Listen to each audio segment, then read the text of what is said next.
Olá, bem-vindos a mais um estudo em nosso canal Descobrindo a Espiritualidade. Estamos no estudo de número 35 da obra No Mundo Maior, psicografia de Chico Xavier e ditado pelo espírito André Luiz. Nós estamos no capítulo 15, chamado Apelo Cristão, acompanhando os comentários de um palestrante que está falando para um grupo de cristãos oriundos da crença católica, da crença evangélica, e que já trazem um conceito mais amplo acerca da espiritualidade e por isso não têm os preconceitos que vemos em tantos aqui na Terra. Essa palestra está sendo ministrada no além, no plano espiritual. E estão sendo tratados pontos importantes sobre o cristianismo primitivo, resgatado pelo Espiritismo, em que buscamos a simplicidade, a humildade, a verdadeira fraternidade, não mais aceitando as ideias dogmáticas e o exclusivismo da verdade nas mãos de poucos. Está sendo então ministrada essa palestra, exortando a quem está ouvindo a resgatar esses princípios, a fazer uma autoanálise de que tipo de cristão está sendo no mundo, que tipo de ideia está abraçando por meio de sua conduta, por meio de suas ações e de seus ideais. Vimos então o palestrante fazer várias perguntas para os presentes, afirmando que eles recorrem ao Cristo, porém centralizam os seus interesses acima da infinita bondade, do inesgotável amor divino, cultivando desarmonia. Então, nós vimos que ele vem tratando de questões que perturbam muitas vezes os cristãos modernos ou aqueles que dizem abraçar uma fé, mas que estão deixando o azedume do mundo dominar seus corações.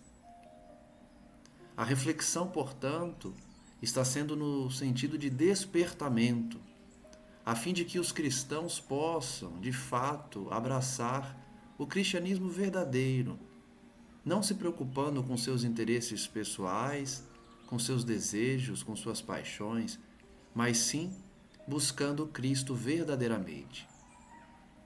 Ele então prossegue, indagando aos presentes: por que estranhas convicções supondes conquistar o paraíso à força de afirmativas labiais, realizando essa antiga crítica à igreja que vendia espaços no céu ou perdoava os moribundos quando próximos da morte, simplesmente porque realizaram doações à igreja? Como se fórmulas repetidas pelos lábios pudessem salvar as almas que não estivessem verdadeiramente arrependidas. Fizemos uma reflexão aqui que não somente o movimento religioso antigo, sectário, mas o moderno também, incluindo aí a doutrina espírita, o movimento espírita, quando realiza a mesma conduta, exigindo das pessoas um comportamento que não possuem ou pretendendo ir a lugares felizes, equilibrados, quando não plantaram na terra, não tiveram uma conduta equilibrada. Ele pergunta: esquecestes que o Verbo divino em seus fundamentos é sempre criador? Toda vez que nós falamos, nós criamos. Toda vez que nós pensamos, nós criamos também. Como admitir a redenção ao preço de simples palavras, a que nenhum significado objetivo emprestais pelas atitudes? É um alerta a todos nós. Será que estamos pregando uma coisa e fazendo outra? Será que estamos dando exemplo daquilo que falamos, que pregamos, que orientamos, que aconselhamos os outros a fazer? É imperioso reconhecer o caráter sublime de vossa tarefa no mundo. Então a palestra tinha por objetivo despertar os cristãos para reconhecer qual tarefa possuem no planeta, estendendo essa indagação a todos nós hoje. Que tarefa temos a prestar no mundo? Estamos realizando essa tarefa? Jesus fundou a religião do amor universal, que os sacerdotes políticos dividiram em várias escolas, orientadas pelo sectarismo injustificável. Se Jesus veio, portanto, trazer o evangelho real, a lei divina na sua essência, os homens poluíram essa mensagem, dividindo em escolas religiosas, procurando dominar, procurando realizar o poder temporal na terra, esquecendo-se dos valores divinos. Malgrado esse erro lastimável dos homens, a essência dos vossos princípios é aquela mesma que sustentou a coragem e a nobreza dos trabalhadores sacrificados nos primeiros dias do cristianismo. E essa mensagem é bela porque nos mostra que a essência continua a mesma. A palavra do Cristo continua atual, continua presente. Ele próprio se faz presente em nossos corações. Se nos concentrarmos, podemos senti-lo. Por isso a mensagem é a mesma, que foi dita ao tempo do cristianismo primitivo e é repetida até hoje. A essência é a mesma. O que se alterou foi a conduta dos homens, a postura, as escolhas feitas. Porque alguns missionários das verdades religiosas esqueceram da paternidade divina, se permitiram desmandos da autoridade, preferindo a opressão e a tirania? Não sois menos responsáveis agora pelos sagrados depósitos que Jesus nos confiou, destinados aos serviços de elevação humana e de santificação na terra. Então, por mais que os nossos antepassados erraram, por mais que eles tivessem errado no passado, nós continuamos responsáveis pela forma que adotamos a mensagem cristã e como aplicamos essa mensagem no mundo hoje. Porque Jesus confiou a cada um de nós a tarefa de pregar por meio das atitudes, dos gestos, elevando a humanidade ao nosso redor pelo exemplo, dando o exemplo vivo do cristianismo hoje, na modernidade, tão poluída, tão afastada de Deus, pecando da mesma forma que pecou no passado, ao destoar-se da mensagem cristã, ao alterar a mensagem para os seus próprios caprichos, como a igreja fez no passado, e que todos nós fazemos a cada dia, que não aplicamos os conceitos e as verdades eternas em nossas existências. A mesma responsabilidade que os bispos, que os padres, que os pastores tiveram no passado, nós temos hoje também. porque somos todos depósitos da mensagem divina, depositários dessa mensagem, e que devemos expô-la por meio dos pensamentos, mas especialmente por meio das atitudes. O Evangelho, em suas bases, guarda a beleza do primeiro dia. Sofisma algum conseguiu empanar o brilho de amai-vos uns aos outros como eu vos amei. Ele volta a dizer: a mensagem é a mesma, a essência continua a mesma da mensagem cristã. Nada conseguiu superar o amai-vos uns aos outros, como eu vos amei. Todos nós podemos sentir esse amor do Cristo até hoje. Basta sintonizarmos com Ele. Por isso ele diz e repete: a mensagem continua a mesma, a mensagem libertadora do Cristo. A diferença é que ele aguarda a sintonia de cada um dos seus filhos, dos seus irmãos em Cristo, filhos do mesmo Pai, nosso Criador. Perante os desafios do céu, credes acaso servir a Deus, encarcerando os serviços da fé nos templos suntuosos? Aí já é uma crítica direta à igreja, que constrói templos suntuosos, mas esquece dos serviços da fé simples, no templo do próprio coração. A pompa do culto exterior só faz realçar o desatino de vossas perigosas ilusões acerca da vida espiritual. Quanto mais pomposo o templo, mais distante está da verdade espiritual, porque a pomposidade ilude, o conforto exagerado dentro do templo, a riqueza distrai, corrompe, ilude os fiéis. Infrutífera seria a divina missão do Mestre se a Boa Nova permanecesse circunscrita às trincheiras sectárias, onde presunçosamente vos refugiais, com o objetivo de inflamar a execranda fogueira das hostilidades simuladamente cordiais. Então ele está dizendo que a mensagem do Cristo se perderia se ficasse presa ao sectarismo, ao ritualismo, a essa separação do povo para com os líderes religiosos, entre o povo e os representantes divinos, fomentando hostilidades, enquanto que a palavra fala docemente, de forma cordial, porém falsa. A mensagem cristã, portanto, não pode permanecer presa nesse sectarismo, nessa ritualística exagerada e antiga, especialmente se considerarmos que a missão do Mestre prossegue até hoje e que temos essa responsabilidade. Ele pergunta então àquele grupo: não encontrastes outra fórmula de externar a crença, além da concorrência menos digna? A disputa entre os templos. Vemos no movimento espírita, por exemplo, algumas vezes uma disputa entre os centros espíritas, entre os templos religiosos, uma disputa entre as próprias religiões.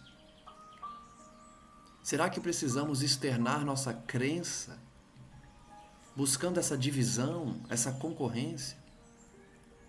Em vão ergueis castelos de opinião para o verbalismo sem obras, porque se a morte surpreende o materialista revel, descortinando-lhe o realismo da vida, o túmulo abre também o tribunal da reta justiça a quantos se valeram da religião para melhor dissimular a indiferença que lhes povoa o mundo íntimo.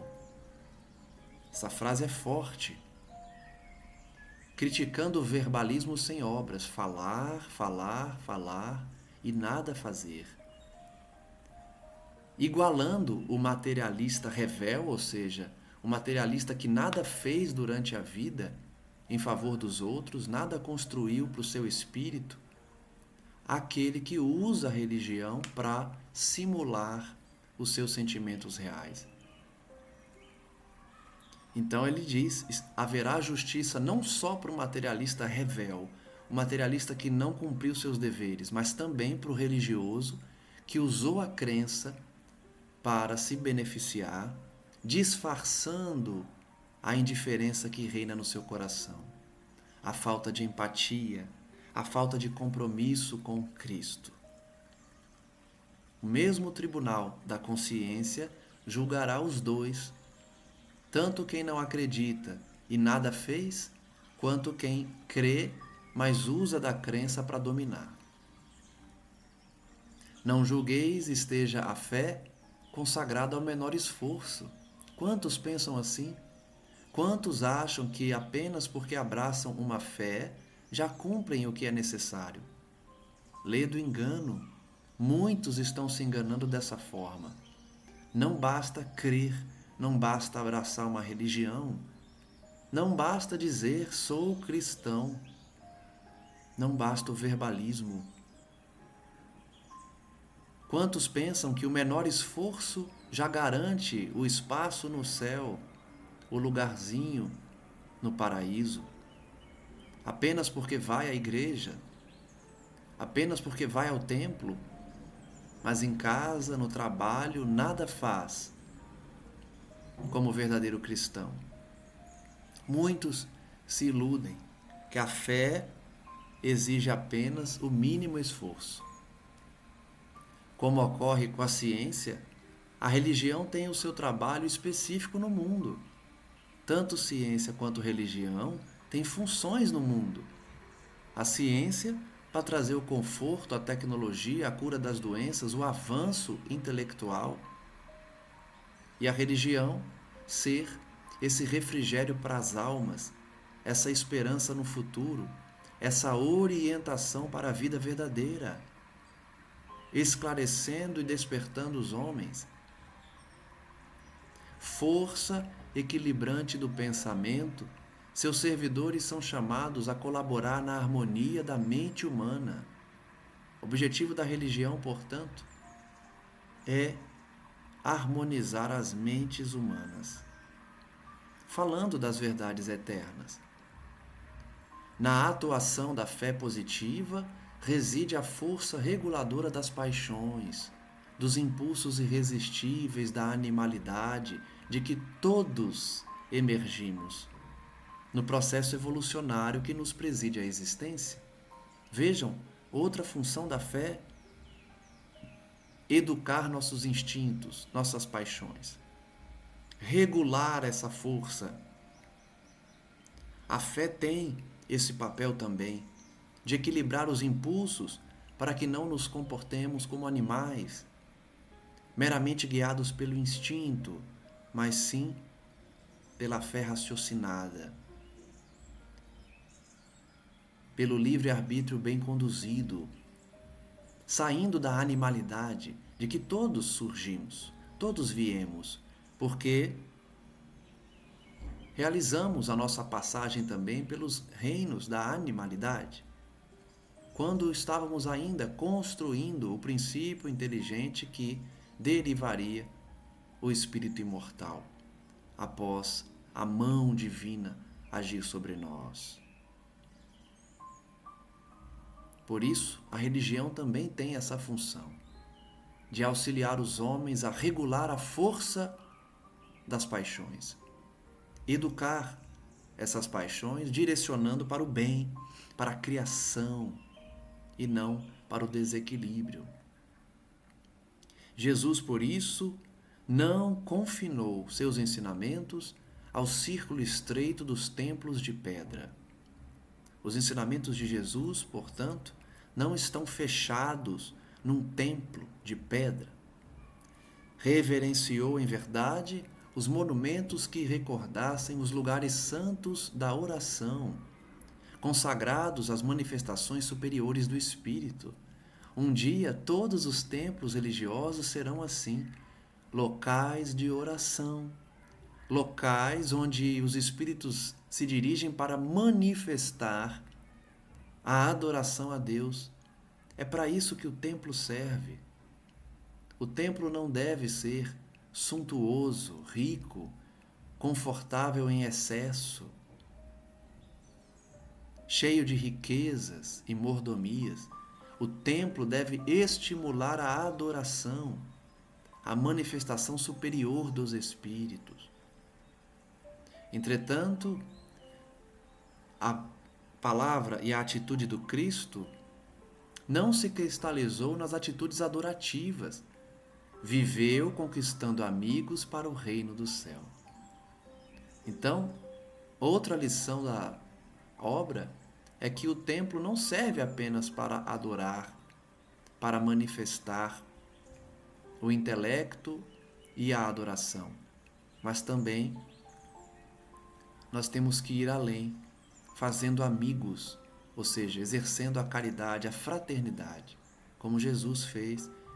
Ele não ficou no templo só orando e adorando Deus.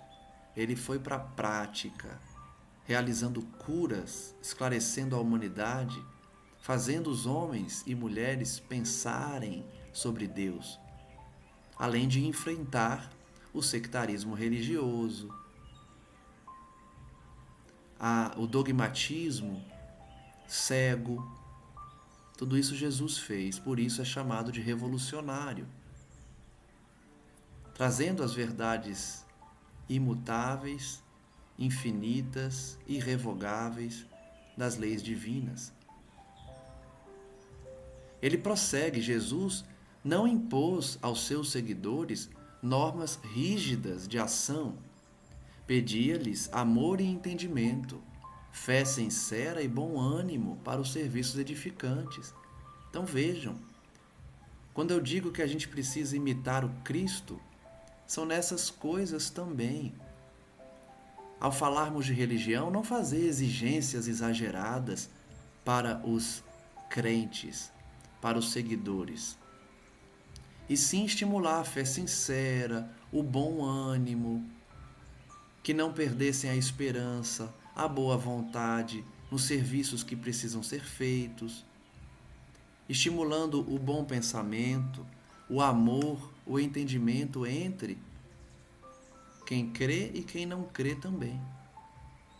Isso que Jesus fez. Não exigiu nada de exagerado, não exigiu nada de impossível. Amar, compreender, não perder a fé e ter boa vontade para servir. Aproximando-se de Madalena, não extravaga em baldas conversações. Interessa-lhe o coração no sublime apostolado renovador. Então ele está demonstrando que Jesus nunca se preocupou com verbalismo, nunca se preocupou em falar bonito para convencer, em travar longas discussões com os doutores da lei, não. Ele falava de forma simples e direta com o povo, diretamente. Aproximou-se de Madalena e não ficou discutindo com ela, não ficou falando de textos longos e enfadonhos, mas sim agiu diretamente no seu coração para renová-la, para convertê-la, a fim de que ela somasse ao apostolado o seu próprio coração. Visitando Zaqueu, abençoa-lhe o esforço nobre e construtivo. Por isso que a gente precisa imitar Jesus, evitar de ficar olhando para o defeito da pessoa, vendo o que ela fez, vendo o que ela falou, vendo como ela reage. Abençoa o esforço da pessoa que quer ajudar, que quer construir, e não ficar colocando defeito nem impedindo que a pessoa trabalhe, porque você acha que ela não está pronta ainda, por exemplo. Imite o Cristo, que não fez exigências. Guiava, orientava e aceitava a contribuição de todos. Aceita até hoje. Ele diz ainda, dirigindo-se à mulher samaritana, não desce às contendas inúteis, não fica discutindo, brigando. Impressiona-a pelo contato de sua alma divina, fazendo-a abandonar o velho cântaro da fantasia para que busque as fontes eternas. No diálogo belíssimo de Jesus com essa mulher, que está no poço colhendo água, e ele usa as linguagens figuradas, o simbolismo, para demonstrar onde está o verdadeiro templo, qual é a verdadeira adoração, abandonando as práticas exteriores para buscar as fontes eternas do Criador.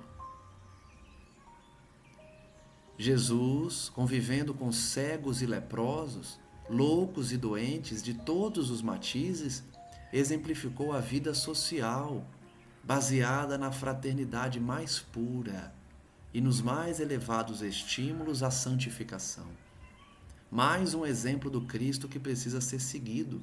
Quando ele estava junto dos sofredores, dos doentes, das pessoas de má vida, ele deu o exemplo que devemos adotar hoje: mudar a sociedade.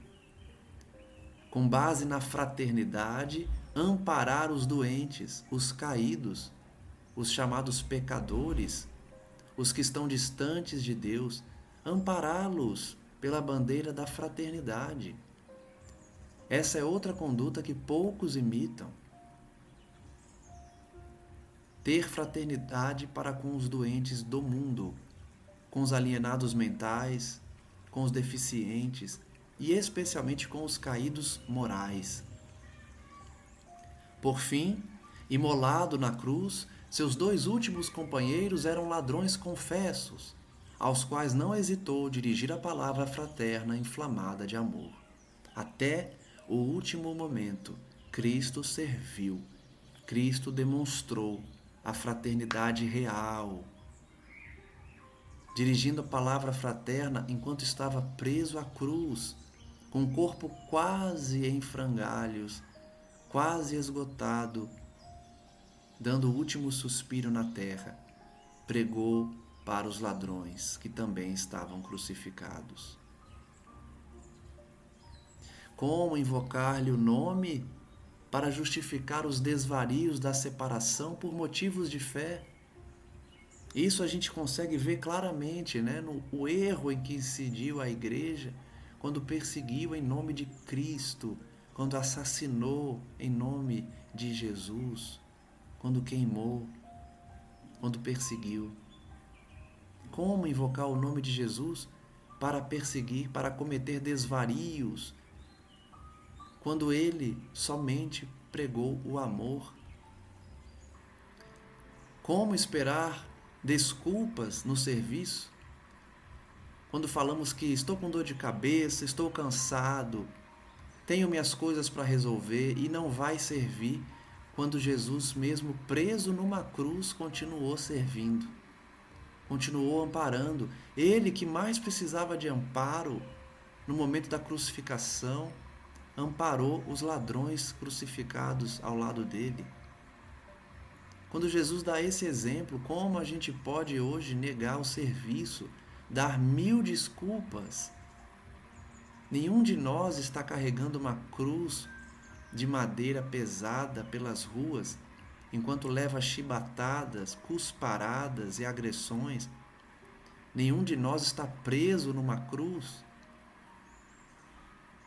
enquanto Jesus exige serviço, exige trabalho. Ele passou por isso tudo e não parou de servir em nenhum momento, para hoje a gente dar desculpas, termos corpos saudáveis, termos inteligência, termos tempo e mesmo assim negarmos o serviço. Ele prossegue: como apoiar-se no amigo de todos para deflagrar embates de opinião, acendendo fogueiras de ódio em prejuízo da solidariedade comum que ele exemplificou até ao supremo sacrifício. Fica muito claro que há uma incongruência enorme naquele que diz seguir Jesus, mas inflama discussões, inflama divisões, não pratica a solidariedade comum que ele exemplificou tantas vezes. Não será denegrir-lhe a memória, difundir a discórdia em seu nome? Pergunta o palestrante. Quando a gente se diz cristão, mas prega a discórdia no mundo, será que a gente não está manchando o nome de Jesus?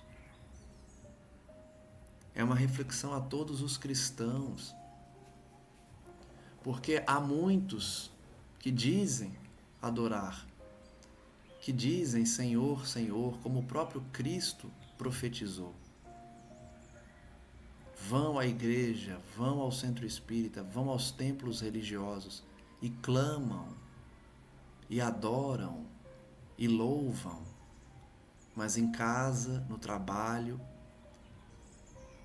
plantam a discórdia na família, no adversário, no companheiro de serviço.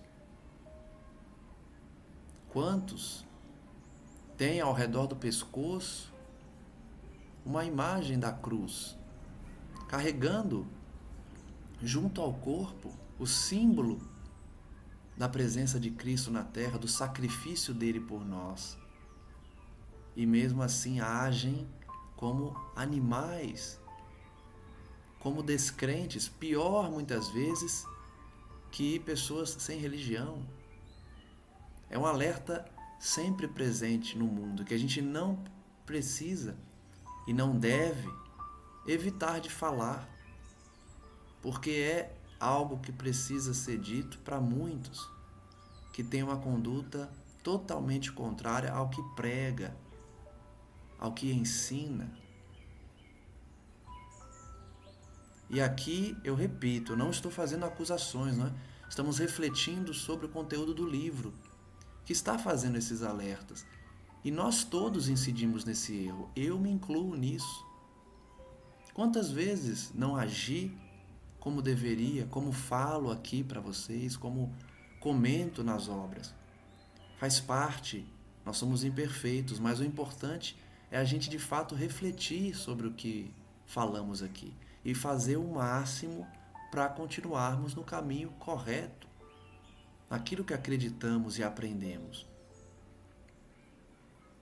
Depois dessas palavras, então, André Luiz diz que notou que aquelas palavras do orientador provocavam funda impressão em todos, porque de fato são palavras fortes.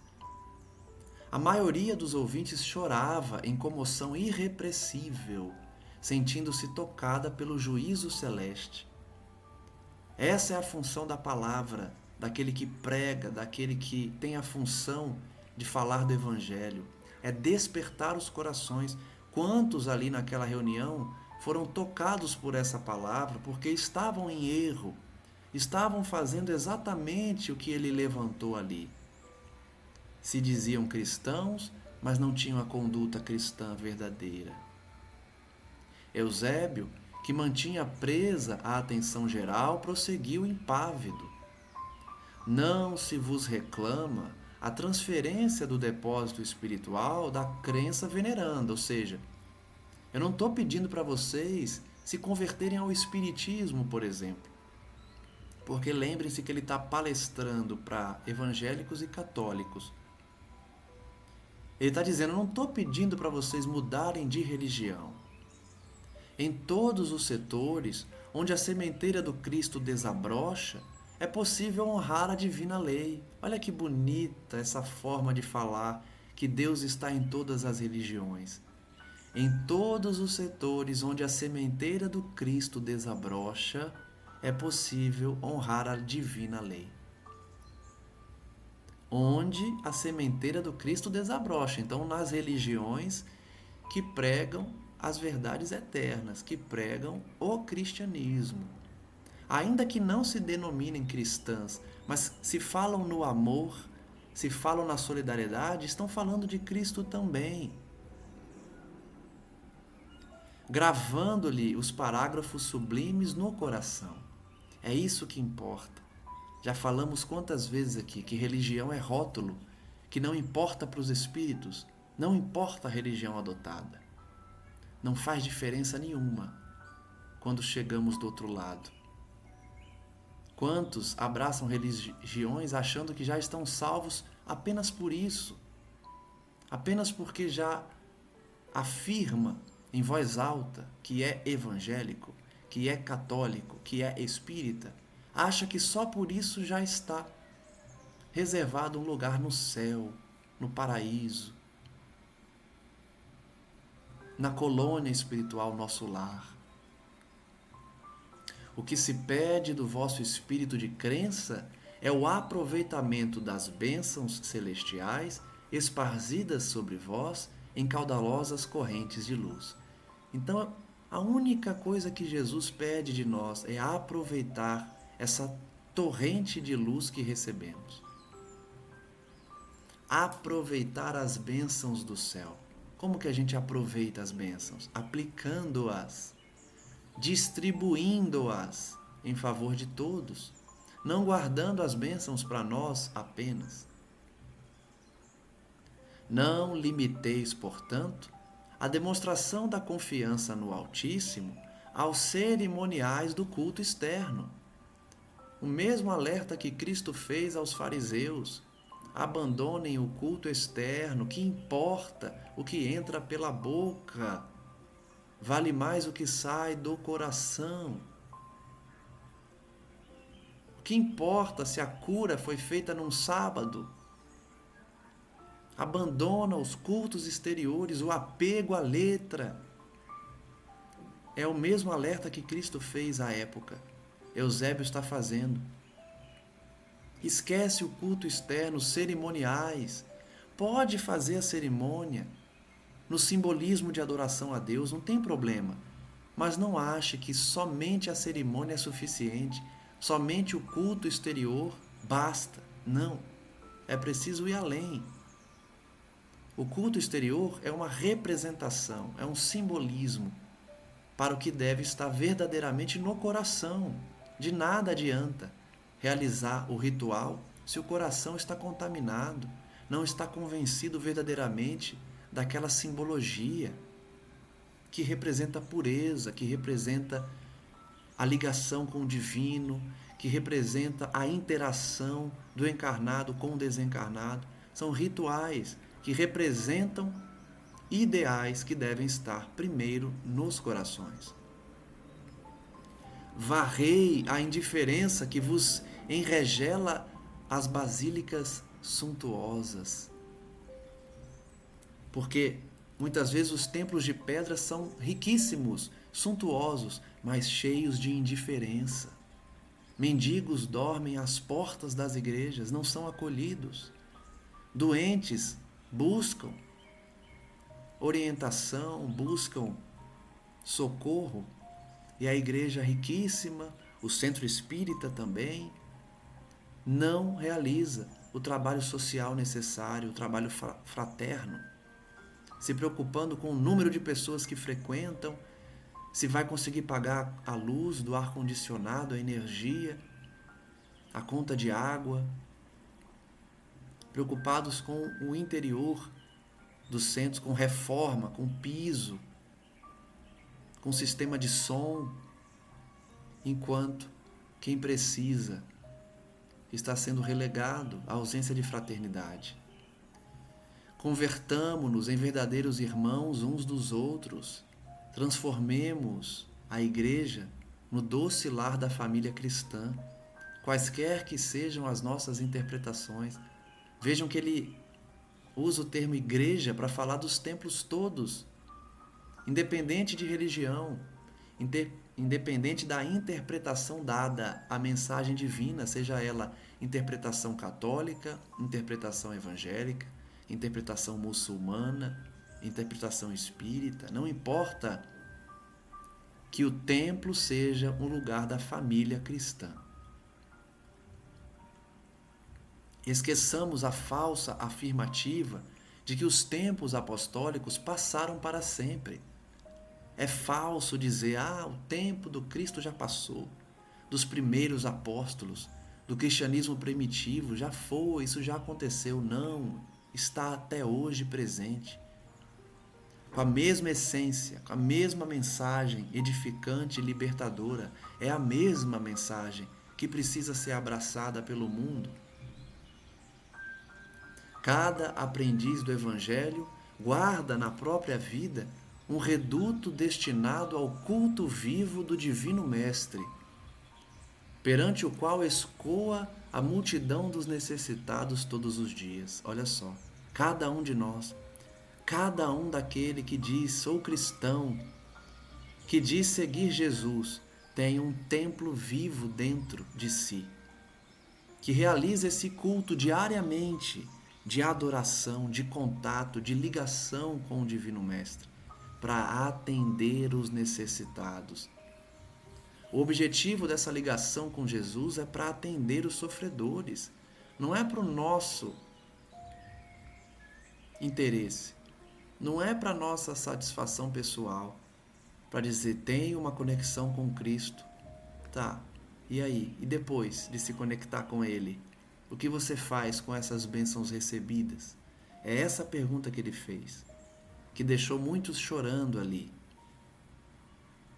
Amando e socorrendo, crendo e agindo, Jesus amparou a mente desequilibrada do mundo greco-romano, infundindo-lhe vida nova em favor da humanidade mais feliz. A época que o Cristo veio, portanto, orientando gregos e romanos, foi por meio do serviço, amor e socorro, dando essa nova aspiração ao mundo inteiro pelas lições renovadas que antes haviam sido poluídas pelo farisaísmo. Assim, igualmente, cada discípulo da fé redentora pode e deve cooperar no reerguimento dos irmãos frágeis e vacilantes. Todos podemos colaborar nesse serviço, todos nós. Basta buscar um trabalho voluntário, basta cumprir seu dever de pai, de mãe, de filho, de irmão, acolhendo seus parentes doentes, ajudando um irmão que está precisando. Todos podemos ser esses cristãos primitivos. Fugir ao farisaísmo dos tempos modernos, que se recusa ao auxílio fraternal em nome do gênio satânico do cisma dogmático. Olha que forte essa expressão. Quantas vezes nós fazemos esses alertas, intuídos pela espiritualidade, de que muitas vezes nos comportamos como os antigos doutores da lei ao tempo de Cristo, como os antigos fariseus, túmulos caiados de branco por fora, mas cheios de podridão por dentro, preocupados com o culto exterior, preocupado com as vestes, com a aparência, preocupado com os interesses da sociedade, como a sociedade vai me enxergar, como o núcleo da igreja vai me ver e me valorizar, preocupados com os interesses passageiros do mundo, se recusando ao auxílio fraternal, prendendo-se ao cisma dogmático, à letra da lei escrita nos livros sagrados, preocupado com a aparência, com o simbolismo do texto. Jesus nunca foi pregador da desarmonia, jamais endossou a vaidade petulante dos que pelos lábios se declaram puros. Acabamos de falar das críticas que Jesus fazia aos fariseus, vaidosos, que tinham na palavra pura, bem construída, a contradição que traziam em seus corações. Vaidosos pelas posições sociais criadas pela instituição, que deturpou a palavra divina e criou essas instituições de dominação política e social. Cristo veio renovar, conseguiu trazer a mensagem pura, que foi novamente poluída na Idade Média e logo depois também, que Cristo deixou a terra. E seus apóstolos não mais conseguiram manter entre os homens a mesma pureza da doutrina, o que era natural de acontecer. Mas hoje o Espiritismo vem renovar novamente a ideia cristã primitiva, para reavivar essa mensagem que foi poluída, foi conspurcada quando inserimos o bezerro de ouro dentro das igrejas, dos templos, quando adoramos a vaidade, a riqueza material, o destaque social, as posições políticas dentro da igreja. Lutero também, quando a Igreja Católica estava no ápice da desarmonia, realizou a divisão, o calvinismo, o protestantismo, para justamente resgatar, e foi resgatada, mas depois ficaram apegados à letra e mais uma vez abraçaram o bezerro de ouro dentro das igrejas, transformando-as em templos suntuosos, trazendo divisão, trazendo perseguição a outras religiões, incluindo a espírita. Jesus, portanto, não pregou essa divisão, essa desarmonia. Muitos utilizam a passagem que Jesus diz que veio trazer a divisão, a espada, mas nunca no sentido de perseguição, de desarmonia, mas sim a divisão daqueles que escolhem o bem e se afastam dos que escolhem o mal e permanecem no mal. É essa divisão a que Jesus se referia. A palavra dele veio de fato trazer divisão do joio e do trigo, daqueles que verdadeiramente abraçaram a palavra e são cristãos, daqueles que não abraçaram, que não dão o exemplo, que não se alteraram intimamente com a revelação divina, mantendo o coração atascado no lodo miasmático do orgulho e do egoísmo fatais. Esse alerta é muito importante porque muitos religiosos, ouvindo isso, não aceitarão e continuarão orgulhosos, vaidosos, na mesma posição, querendo ser adorado, querendo angariar posição política dentro da igreja, querendo vencer eleição porque é pastor, querendo entrar para a política porque é palestrante espírita, dirigente de centro, querer benefício pessoal porque é um membro da igreja. Muitos vão escutar esse alerta e escutam todos os dias, mas continuam os mesmos, mergulhados nesse lodo do orgulho e do egoísmo, que são fatais. A queda é certa. Não se deve usar a palavra, não se deve usar a verdade eterna para benefício próprio. Isso causa queda, especialmente a queda moral. Então muitos permanecerão vaidosos, teimosos, orgulhosos, achando que estão certos por estarem num templo religioso, apenas porque querem destaque social, riquezas, benefícios mil. Mobilizemos nossa confiança no todo misericordioso, diz Eusébio, dilatando-lhe o reino bendito de redenção. Aguardar o céu, menosprezando a terra, é obra de insensatez. Olha só. Ninguém pode aguardar o céu desprezando a terra, ou seja, desprezando as pessoas, a humanidade, esquecendo a fraternidade. Ninguém alcança o céu se abandonar a fraternidade, a solidariedade, a empatia. Sentir a dor do outro, se compadecer, ter compaixão. Só assim a gente encontra o céu, no sentido simbólico da paz, da felicidade real. Se menosprezamos a oportunidade da terra, na reencarnação,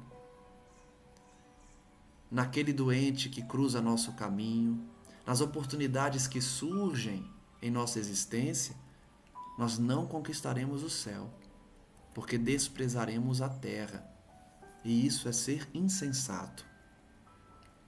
Nenhum de nós peitará a justiça divina, embora permaneçais cultivando muitas vezes a ideia de um comércio ridículo com a divindade. Olha só, quantos fazem isso? Eu já presenciei muita gente fazer. Negocia com Deus, olha, eu estou vindo aqui à igreja, eu estou ajudando minha tia, eu estou dando um dinheiro para minha sogra, mas por favor, né, Deus, me ajuda aí. Me ajuda aí a conseguir aquela promoção, me ajuda aí a conseguir aquele título que eu quero, a trocar de carro, negociando com Deus, entrando num comércio chamado por Eusébio de comércio ridículo, porque pretende peitar a justiça divina. Expressão forte que ele usa, né? Ninguém pode peitar a justiça divina, enfrentar, querer negociar.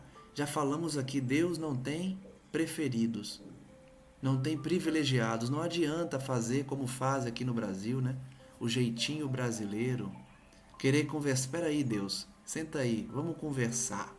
Vamos ver o que a gente pode fazer. Me ajuda que eu te ajudo. Não tem isso. Não dá para fazer isso não, com a justiça divina. Quantos chegam no além e dão 1000 desculpas. Não, mas realmente eu abandonei minha irmã, mas é porque ela era uma pessoa difícil. Não, mas minha mãe não deixou herança para mim, então eu não pude ajudar meu avô. As pessoas dão desculpas, querem negociar com a própria consciência. Não adianta. A culpa, o remorso vem, não porque há um tribunal julgando as pessoas no além. Esse tribunal é simbolizado pela consciência. A própria consciência do indivíduo vai mostrar que essas desculpas não colam. Nós temos que cumprir nossos deveres, mesmo que muitas vezes seja a preço do sacrifício. O sacrifício é o natural, gente. Tem gente que acha que eu estou me sacrificando e acha que isso é uma grande coisa. O sacrifício é o natural do cristão. Jesus falou: não tereis vida fácil, não tereis comodidades. Ninguém prometeu vida mansa e facilidade no mundo. Então o sacrifício é o básico do cristão. Caminhada não é fácil, a gente sabe disso. E ninguém aqui está pedindo para ser aquela pessoa que aceita ser menosprezado, pisado e usado pelos outros. Não é isso. São sacrifícios derivados do dever que eu estou me falando, estou me reportando. Sacrifício de mãe, de pai, de irmão, de familiar, de amigo. Então ninguém está fazendo um favor para o outro quando se sacrifica em cumprimento de um dever. Isso é o mínimo que se espera do cristão. Tirem essa ideia de que nós podemos negociar com a justiça divina, negociar com Deus, praticar esse comércio ridículo com a divindade. Se um lavrador jamais é postado sem obrigações diretas diante do matagal inculto ou do pântano perigoso, como permanecer sem deveres imediatos junto às paisagens de crime e treva, de inquietação e sofrimento? Então a reflexão dele é: se todo mundo numa profissão tem deveres, como imaginar que o cristão também não tem? Quando ele está no meio do crime, no meio da treva, no meio do mal, como pensar que nós não temos deveres? O irmão caído é nossa carga preciosa. A dificuldade é nosso incentivo santo. A dor é nossa escola purificadora. Então, com essa última reflexão, nós vamos encerrar o estudo de hoje, refletindo principalmente sobre os deveres dos cristãos. O irmão caído é uma carga preciosa que nós precisamos carregar, auxiliar. Se estamos com dificuldades, tratemos como um incentivo santo. Deus está nos incentivando a continuarmos, até porque muitas pessoas que se acomodam no conforto estacionam e não buscam mais a elevação, a evolução. Muitas pessoas, se tivessem conforto material em excesso, não trabalhariam, não estudariam, não ajudariam ninguém, ficariam estacionados ou se prejudicando. Então, a dificuldade financeira, a dificuldade no trabalho são incentivos para a gente continuar evoluindo, para a gente continuar buscando. E a dor é a nossa escola purificadora. Essa figura que temos do planeta Terra como uma escola mesmo, com as expiações sendo formas de nos estimular ao bem, pagando as dívidas do passado para cultivarmos alegrias no futuro, por meio da mudança das atitudes. Que possamos então refletir no estudo de hoje sobre os deveres cristãos, sobre a postura contraditória daquele que diz abraçar a crença cristã e, ao mesmo tempo, relegar o irmão caído ao abandono. Olvidando os princípios de fraternidade, de solidariedade que Cristo trouxe, preocupados com os atos exteriores, enquanto que a conduta continua a mesma, equivocada, maledicente, preocupada apenas com as posições sociais. Busquemos ser, portanto, os cristãos verdadeiros, aqueles que, de fato, praticam a palavra de Cristo por meio das atitudes de cada dia. E que Ele, nosso irmão maior, possa, nesse momento, abençoar a todos que nos escutam, sejam eles encarnados, sejam desencarnados, que porventura estejam acompanhando o estudo tão precioso dessa obra.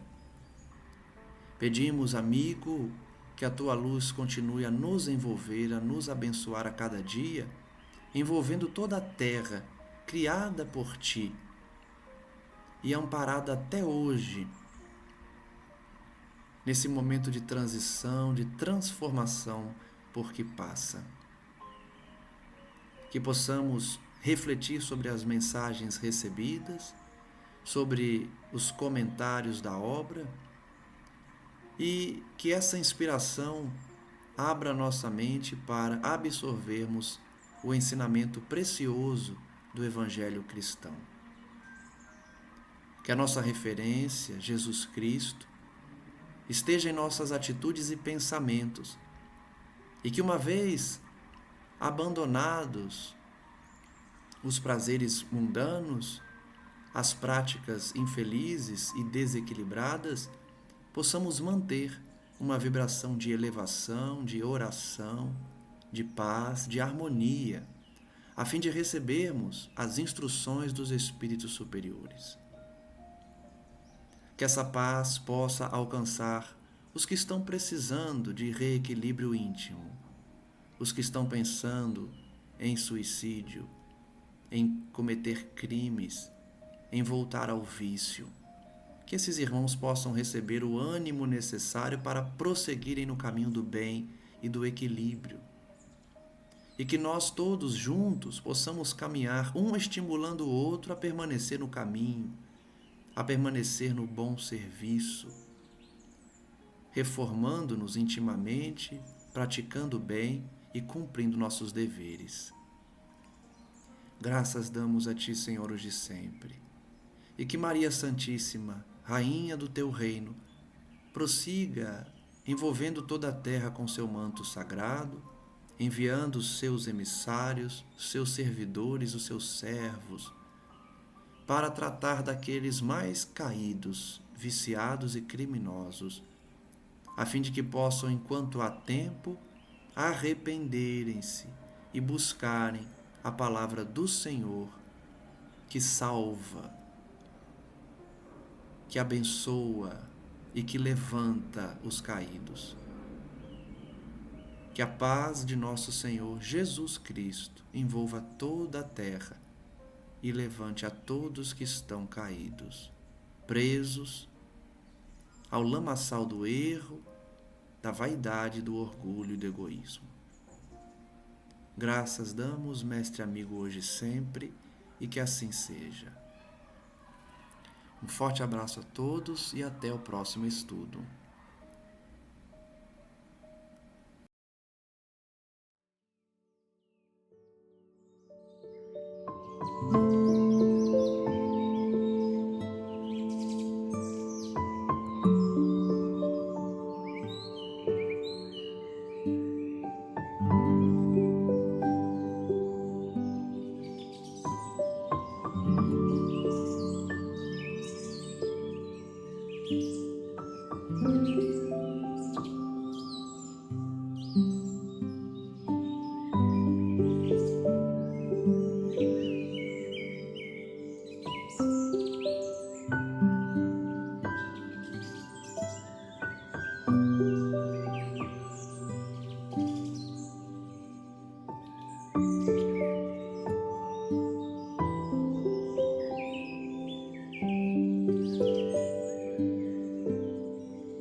Enfim, saiu. Edital dos Correios publicado.